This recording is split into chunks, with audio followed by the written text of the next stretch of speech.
ಒಂದು ಸಮಾರಂಭ ಅಂತ ಬಂದ್ಮೇಲೆ ಅದರಲ್ಲಿ ಮುಖ್ಯ ಪಾತ್ರ ವಹಿಸೋದು ಅಡಿಗೆ ಮತ್ತೆ ಊಟದ ವ್ಯವಸ್ಥೆ.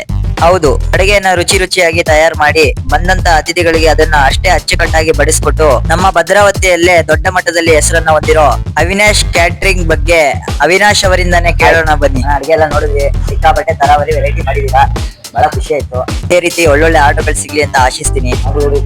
ಏನಾಗಿ ಚೆನ್ನಾಗಿ response, food quality, quantity, service main ಹೆಂಗ್ ಬೇಕಂಗೆ ಗೈಡ್ ಮಾಡಲ್ಲ, ನೀಟಾಗಿ ಶುಚಿ ರುಚಿ. ಹೌದಾ, ನೋಡೋದೇ ಗೊತ್ತಾಗ್ತದೆ. ಇವತ್ತೊಂದು 70 ನೋಡಿ ಫ್ರೆಂಡ್, ಬರೀ 25ಗೆನೆ 17-18 ತರ ವೆರೈಟಿ ಐಟಮ್ಸ್ ರೆಡಿ ಆಗ್ತಾ ಇದೆ. ಪ್ರೈಸ್ ನಿಮ್ದು ಯಾವ ತರ ಜನಗಳ ಮೇಲೆ ಐಟಮ್ ಮೇಲೆ ಸೊ ಅವಿನಾಶ್ ಕ್ಯಾಟ್ರಿಂಗ್ ಅಂತ ಅಂದ್ಬಿಟ್ಟು ಭದ್ರಾವತಿ ಸುರ್ಗಿ ತೋಪು. ನಿಮಗೆ ಒಳ್ಳೆ ಫುಡ್ ಕ್ವಾಲಿಟಿ ಮತ್ತೆ ಕ್ವಾಂಟಿಟಿ ಏನಾದ್ರು ಬೇಕಿದ್ರೆ ದಯವಿಟ್ಟು ನಮ್ಮ ಅವಿ ಅಣ್ಣನ ಕಾಂಟ್ಯಾಕ್ಟ್ ಮಾಡಿ. ಅವ್ರ ಕಾಂಟ್ಯಾಕ್ಟ್ ನಂಬರ್ ನಾನು ಡಿಸ್ಕ್ರಿಪ್ಷನ್ ಅಲ್ಲಿ ಮತ್ತೆ ಸ್ಕ್ರೀನ್ ಮೇಲೆ ಎರಡು ಕಡೆನೂ ಹಾಕ್ತಾ ಇರ್ತೀನಿ. ದಯವಿಟ್ಟು ಇದನ್ನ ನೋಡ್ಕೊಂಡು ಅವರನ್ನ ಕಾಂಟ್ಯಾಕ್ಟ್ ಮಾಡಿ, ಹಾಗೆ ಅವ್ರಿಗೆ ಆರ್ಡರ್ಗಳನ್ನು ಕೊಡಿ.